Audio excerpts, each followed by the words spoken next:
Evo danas je 29. maj. Došao sam posle posla popodne, znači sad je 5, pola 6. Lepo je vreme, pirka vetrić.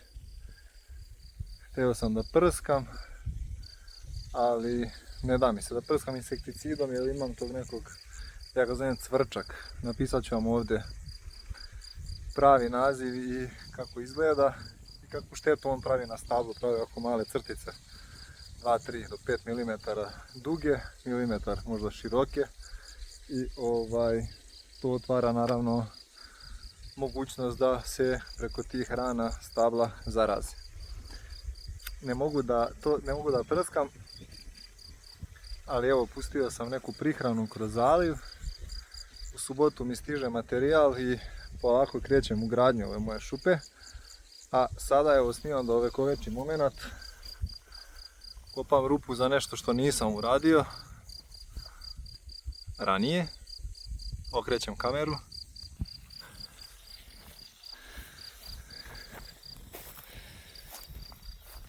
Kopam rupu za, pa ću da se znači da vam pokažem, to što sam planirao da mi gornja greda, da kažem venčanice recimo, 3 metra je širina ove šupe ili tog objektića koji će biti ovdje, 6 metara ću da stavim tu gornju gredu i spustit ću je ovdje, ovdje će da mi bude ljuljaška za djecu. Mislim, to je moja ideja, to je moj plan, sad.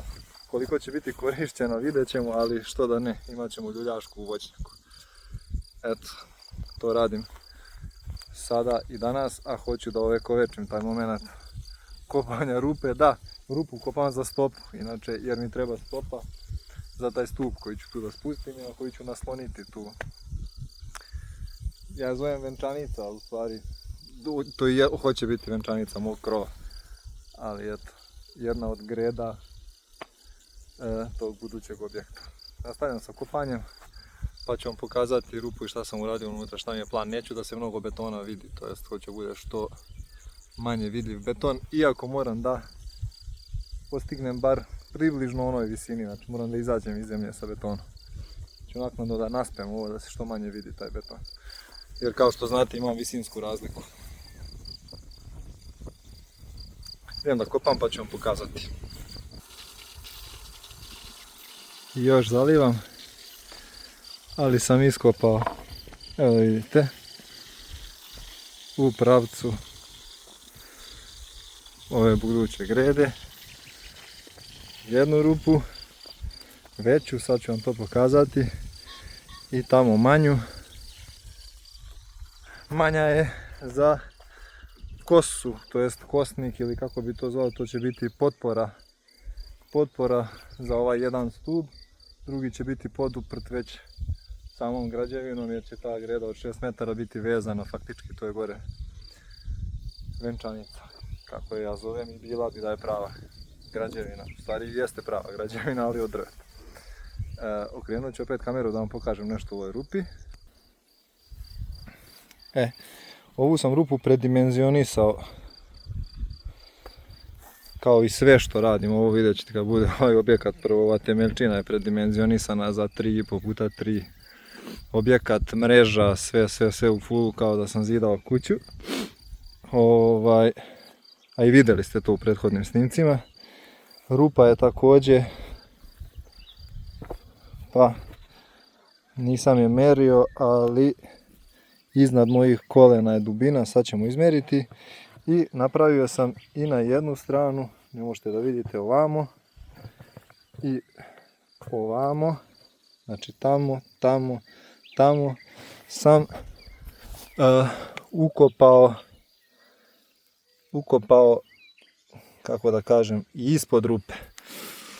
Tako da bi ta stopa bila što stabilnija. Ta stopa je faktički noseća i stopa za noseći stup. A ovu drugu rupu sam napravio, pa dobro, i nju sam prilično duboko napravio, možda do ispod mojih kolena.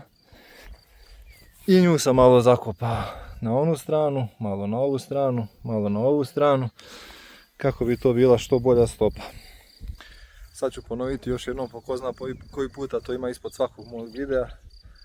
ovo su sve stvari uradi sam, ja nisam ni inženjer građevine, niti sam majstor neki po struci, nego eto, da kažemo delimično samouki, neke stvari me zanimaju pa čak i iščitam da bi naučio, kao što je recimo bilo oko varenja. To mi je inače strast, varenje i ti bravarski poslovi, brusi, vari, sjeci, pravi. Vidjeli ste neke radove na kanalu. Sada ova građevina, to je ono manje više samouko i učestvovao sam više puta u zidanju raznih stvari, pa eto, imam, da kažem, neku predstavu o tome šta bi trebalo i kako bi trebalo. Predimenzionisano sve, verovatno iz straha, jer kažem, nisam inženjer i sve ovo u suštini bez projekta, projekat je iz moje glave nešto nacrtano, ali bez pravog znanja o tome. Eto, to bi bilo to, iskopao sam rupe. Sad ću da šalujem i šalovat ću da što manje, kažem, delovi koji vire iz zemlje bit će manji svakako od ovih dole stopa koji su u zemlji. I kasnije ću to nasuti da što manje beton štrči iz zemlje, iako mora da mi štrči prilično s ove strane. Tu ima 40 i nešto centimetara je visok ovdje temelj i još imam pada na ovu stranu prema rupi. Tako da to planiram da naspem, možda čak i da podzidam u ovom ovdje pravcu gdje će biti ti stubovi ljuljaške. I da taj prostor ispod ljuljaške bude nasut nekim kamenom ili tako nečim. To mi je neka ideja, vidjet ćemo. Ili samo nasut pa trava. Idem da šalujem. To je to, ljudi, za danas. Sunce polako zalazi. Nisam išalovao, nemojte da obraćate pažnju na ovu letvu koja je u suštini kriva, ali služila mi je da bar otprilike znam gdje sam ovamo sa materijalom koji imam.